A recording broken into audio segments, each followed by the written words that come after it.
Oppenheimer, biblical prophecy. By fire will the Lord plead with all flesh. The slain of the Lord shall be many. I want to give all the honor, glory, and praises to YAHAWAH, BaHaSham, YAHAWASHI, BaHaSham, RAWACHAA, QADASH. Double honors to my elders at Great Millstone, talking this truth through the Spirit, singing honors to the elect. Peace and blessings be to all the sincere men, women, and children that do consider the 1/3, and to the confusion that faces in the four corners of the earth. Shalom. This is a quote from J. Robert Oppenheimer after witnessing the first nuclear explosion. Now I am become death, the destroyer of worlds, quoting the Bhagavad Gita. Now, one thing we must understand, knowledge, wisdom, and understanding that man have obtained comes from the Lord. Hearken unto this. Job 32:7-8. I said, days should speak, and multitude of years should teach wisdom. But there is a spirit in man, and the inspiration of the Almighty giveth them understanding. So the wisdom that he had to split the nucleus, the atom, the Lord gave him that. Remember, the scripture said the deceived and the deceiver are his. Follow me. This is Isaiah 54:16. Behold, I have created the smith that bloweth the coals in the fire. So, Oppenheimer, right? And that bringeth forth an instrument for his work, right? And the and I have created the waster to destroy. So the Lord gave J. Robert Oppenheimer the knowledge, wisdom, and understanding to split the nucleus or the atom so that he can create the waster to destroy. Right? Now, Christopher Nolan claims people are walking out of Oppenheimer devastated and speechless. See, what we know as being the elect, the prophets, that this is biblical prophecy. And I'm going to bring out the precepts, which are the verses, to prove that. But before I do, I want to read a little bit more into the article. And I'm going to leave the article link in the description box. Christopher Nolan's highly anticipated film Oppenheimer has been making waves among early viewers, leaving them devastated and unable to speak, according to the acclaimed director. The author of the book from which the film is inspired describes the movie as a stunning artistic achievement. Very well. But nonetheless, catastrophic as well. This goes back to the Manhattan Project. Now, in an interview with Wire magazine, Nolan revealed the intense emotional impact the film had on its early viewers, stating, some people leave the movie absolutely devastated. They can't speak. He acknowledged the element of fear inherent in the history and underlying themes of the film, but emphasized that the love depicted among the characters and their relationships is as powerful as anything he has ever done. That means nothing compared to what's to come.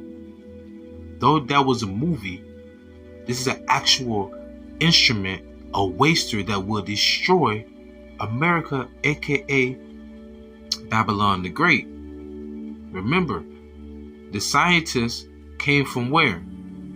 Germany. Russia and America were the first scientists and first countries to get these scientists who was able to create these nuclear warheads. But it's going to come to pass because it's biblical prophecy. Right? Now listen to this. This is Isaiah 66 chapter 66 verse 4 and 5 and 16. Listen here. I also will choose their delusions. I will bring their fears upon them. Because when I called, none did answer. When I spake, they did not hear. But they did evil before mine eyes, and chose that in which I delighted not. Hear the word of the Lord, ye that tremble at his word. Your brethren that hated you, that cast you out for my name's sake, said, let the Lord be glorified, but he shall appear to your joy, and they shall be ashamed.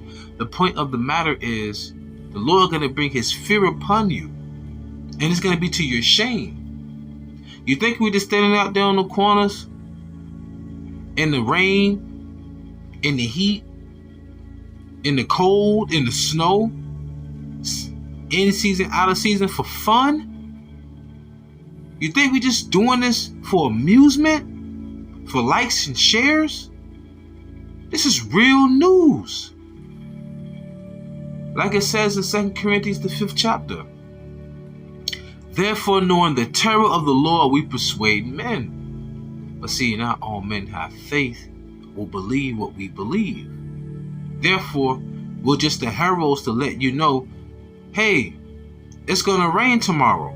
Make sure you get your umbrella. If you don't want to listen, if you don't want to hearken, it's going to rain on your head. It's that simple.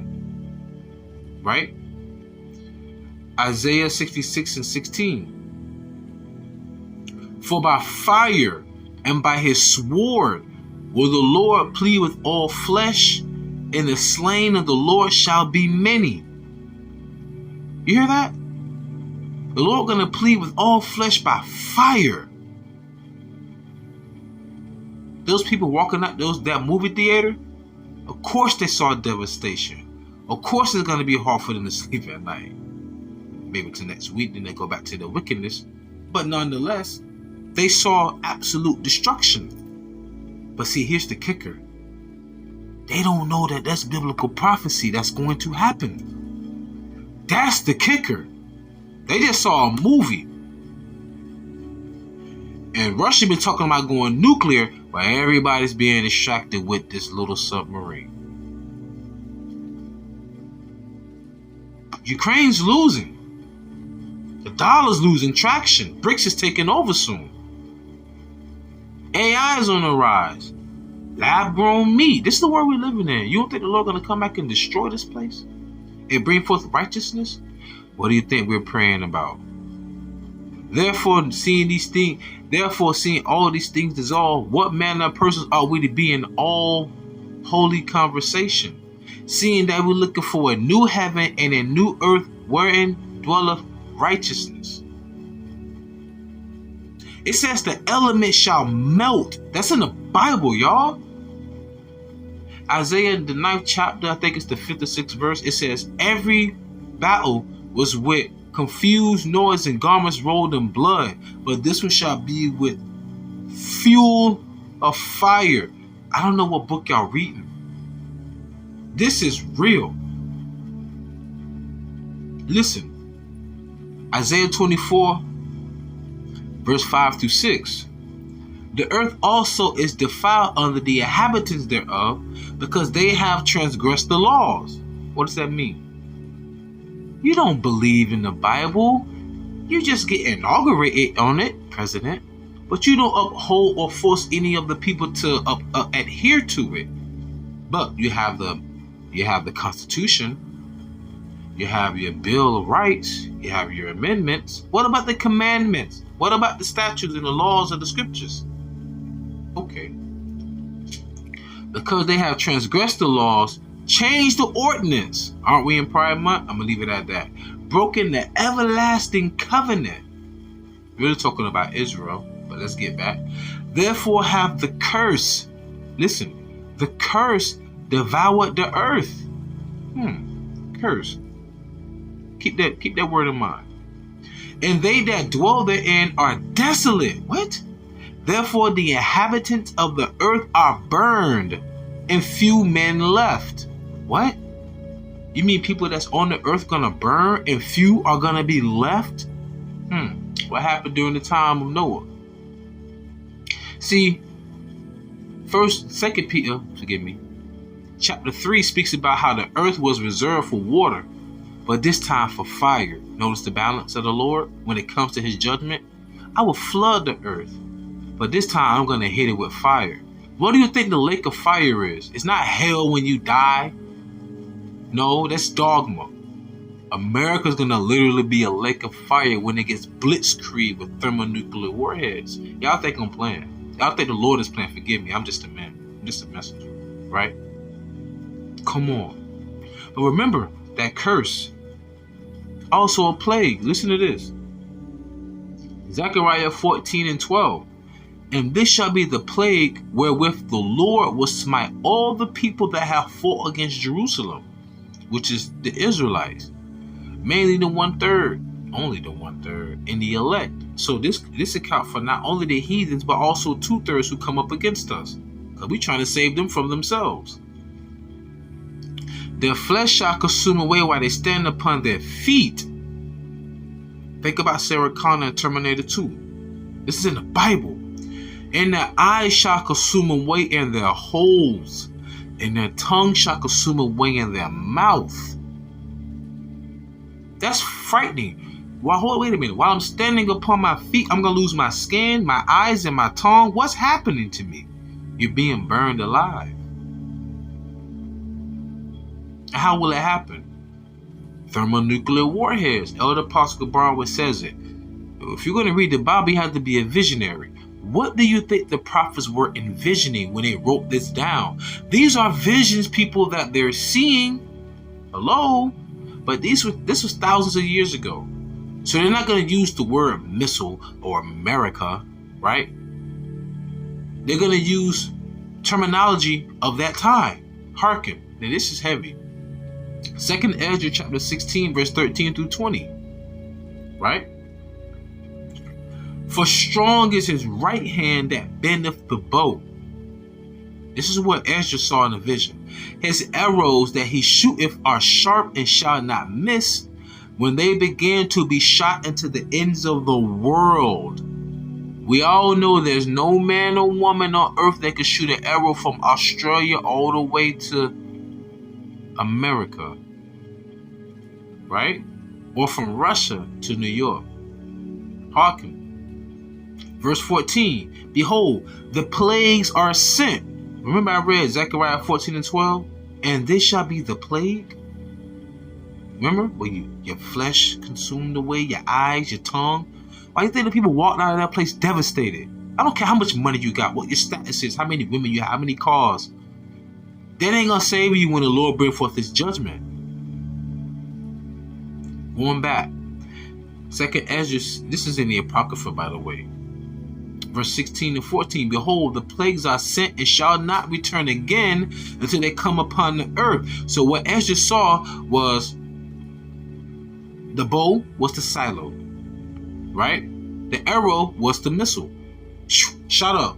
It went into orbit. And he said it's not gonna return till it come back onto the earth, meaning that it had to get its longitude and latitude from the GPS, then it's gonna descend upon its target. That's what Ezra saw in the vision. Listen. The fire is kindled and shall not be put out, the lake of fire, till it consume the foundation of the earth. What arrow can consume the foundation of the earth, y'all? That shot from one end to the other. Like as an arrow which is shot of a mighty archer returneth not backward. It ain't gonna return back. Even so the plagues that shall be sent upon the earth shall not return again. Listen to what Ezra say. Woe is me. Woe is me. Who will deliver me in those days? So the same devastation that people saw coming out those movie theaters was the same devastation that Ezra saw. And Ezra is Ezra in the Old Testament. Come on, y'all, wake up. The beginning of sorrows and great mournings, the beginning of famine and great death, the beginning of wars and the power shall stand in fear, the beginning of evils. What shall I do when these evils shall come? We're living in these last days. There's a famine. There's plenty of great death. I don't mean that as in saying it's great to see death, but it's the bidding of the Lord, so I will not go against it. The beginning of wars, the governments, the power standing. Come on, y'all. 2 Edom 16 and 19. Behold, famine and plague, tribulation and anguish are sent as scourges for amendment. So think about this. I'm talking about all this devastation, so you're wondering, how are you going to be saved?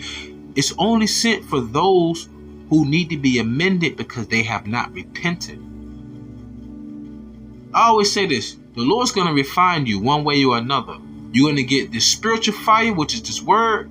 The Lord said, I'll put my words in your mouth, and it shall be like fire in his people wood. Or the Lord going to literally refine you with physical fire. One way or another, his will shall be done. But listen to this though. This is for the elect, and I'm going to close out. This is why we preach this word and teach it the way we do. And have no fear of what's to come, because we know the Lord is in favor for his elect, because he have care for his elect. Sirach chapter 2 verse 16 through 18, and I'm going to close out. They that fear the Lord will seek that which is well, pleasing unto him. What did YAHAWASHI say, who in the world ignorantly called Jesus? If you love me, feed my sheep. If you love me, feed my sheep. If you love me, feed my sheep. Also, in addition, if you love me, keep my commandments. Once again, Sirach or Ecclesiasticus chapter 2 verse 16 through 18. They that fear the Lord will seek that which is well, pleasing unto him, and they that love him shall be filled with the law. So love is an action. They that fear the Lord will prepare their hearts, we're doing it now, and humble their souls in his sight, saying, we will fall into the hands of the Lord, and not into the hands of men. Y'all better wake up. For as his majesty is, so is his mercy. Now with that being said, I pray you will edify and fed. Stay in the spirit, don't fear it, just endure it. Ask for forgiveness, pray without ceasing. Stay humble, remain diligent. For Masha Allah, Mufla Babal. Shalom.